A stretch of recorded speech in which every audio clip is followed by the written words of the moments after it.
Good morning and welcome to the Grim. I'm your host, Kristen. On today's episode, we'll be opening the gate and entering Bachelor's Grove Cemetery, located in Midlothian, Illinois. So grab your favorite mug, cozy up, and let's take a dig into history. Hidden just south of Chicago in the Rubio Woods Forest Preserve lies a relatively small cemetery sought out by many. Teens looking for a good scare and paranormal investigators seeking evidence of the afterlife find themselves within one of the oldest cemeteries in South Cook County. Bachelor's Grove, also known as Bachelor Grove, Bachelor Grove, and Everdeen, has had many variations of practically the same name over the years. But one thing everyone can agree upon is this sleepy cemetery is very haunted.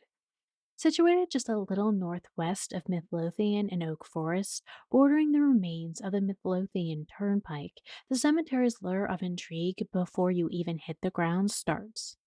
Visitors walk down an old rough road that has been since chained off and go about a quarter of a mile into the forest preserve, where you'll then find a clearing and the cemetery gates. The grounds are scattered by tombstones that look more like ruins than graves, not because upkeep isn't Bachelor Grove's strong suit, but for other reasons we'll explain in a bit.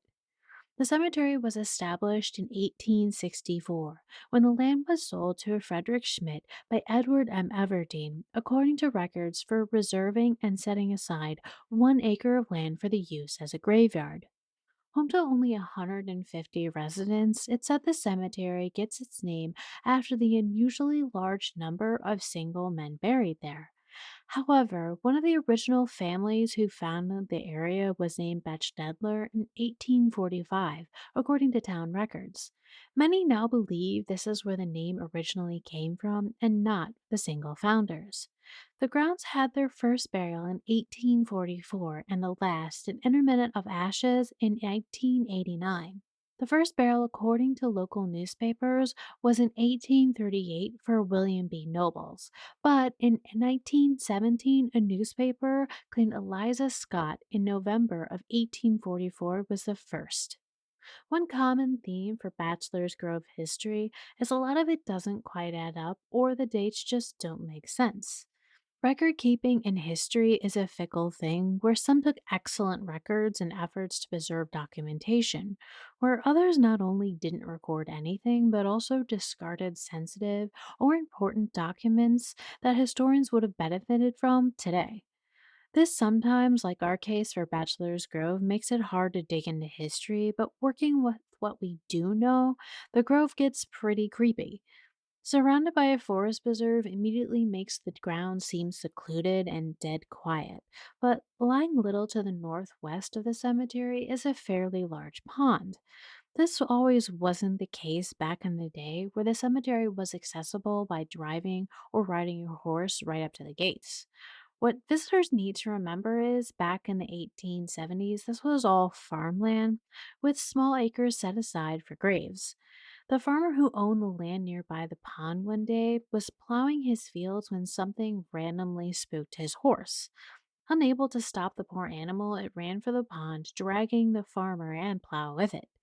The farmer, now stuck under the weight of the plow and the horse hitched in, caused both to drown soon after in the dark, deep water. This was the start of stories of violence on or near the grounds of Bachelor's Grove. Visitors today claim to see a shadow of a horse and a man near the pond, thought to be the farmer still plowing his fields, hoping for a better outcome this time. Fast forward to the 1920s and 30s, another group found use of the grounds for the dead, but not in a peaceful way. Many believe and still do that the pond to the northwest was used by the Chicago mob to dispose their victims in. Bodies were found by local authorities in the pond, along with illegal firearms, making the stories less fiction and more facts. This happened not just 1 or 2 times, but it was reported for years, starting in the 1920s and going on to the 1930s. Of course, Chicago's historical ties with the mob didn't help either, but no one is 100% certain of who murdered the victims, but the grove became infamous from whoever was using its grounds.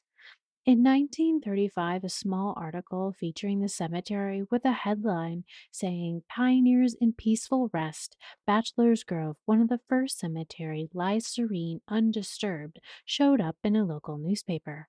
This was documenting the deed change from the previously mentioned sale before, but not much else was said. In the 1950s, it became more of a teen hangout and a lover's lane. And in an ironic way, this is when the hauntings started.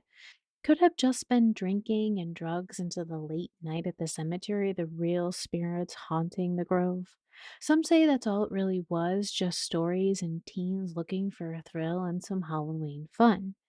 Into the 1960s, the shutdown of the turnpike saw a turn for Bachelor's Grove in the worst way. Sadly, the grounds experienced desecration, vandalism, and more. Gravestones were toppled over, spray painted, and even stolen.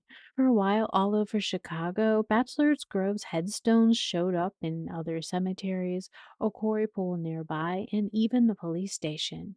Of the 150 headstones counted on the grounds, now only 20 remain and they're in less than ideal condition. This desecration can still be seen today, and it's quite heartbreaking. The desecration didn't stop there, though. Even digging up coffins, then disturbing the actual remains.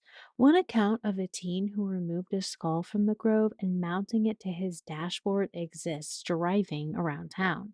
He eventually was reported to the police, who looked into the story and found it was real and then confiscated the skull, returning it to its home.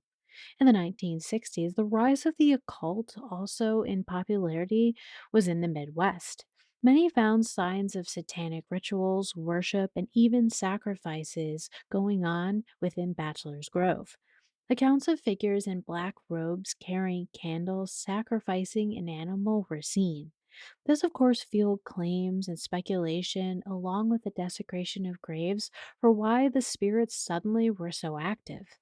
The first signs among the tombstones were the glowing blue lights that seemed to display some form of intelligence to visitors. Paranormal enthusiasts looking to solve the mystery of the blue light saw investigations night after night into the 1970s. Only one explanation was given, claiming that methane gas from the decomposition of decaying bodies can appear to the human eye in blue light, thus why they were seen on the grounds.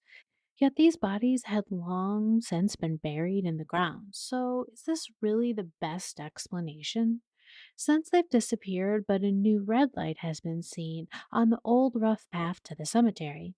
Constantly moving, no one is quite sure what it is, but it's extremely fast and ever present. Along with the red light, one of the cemetery's most notorious hauntings isn't of a person, but a house. Many visitors have seen the phantom house on Bachelor's Grove, but never in the same place twice. It appears on the path to the cemetery, near the entrance, by the road, or even on the inside. What's unique about the house is that each of the sightings described by witnesses is exactly the same. A white farm style house with white wooden columns, a porch swing, and a lantern burning dimly in one window. Those who try to approach the house claim it shrinks away further and further till it disappears out of sight. But beware, if you do enter, it's said you'll never be able to return again to the land of the living. A theory that the Phantom House is actually the home of a caretaker of Bachelor's Grove exists. He's claimed to be seen carrying a double barreled shotgun and chases teens from the property which belongs to him. These sightings coincide with another haunting, but we'll get to that one in a bit. A story is retold of a man who went mad and then murdered his entire family. Over the years, the story has changed with different versions existing of how they were exactly murdered, but we'll skip over those bits. Afterward, he then took his own life and the house burned down with the family inside. The older residents in the area mainly retell this tale about the bloody caretaker as told to them by police officers in the late 1970s, adding to the Phantom House lore, but no evidence of these stories actually exists. Beside a whole house, the haunting of a white lady called the Madonna is seen in the grove is also notorious. The first sightings of her started back in the 1970s, described originally wearing a hooded robe and carrying a baby. Then later sightings, she was described wearing a white dress but seen without the baby.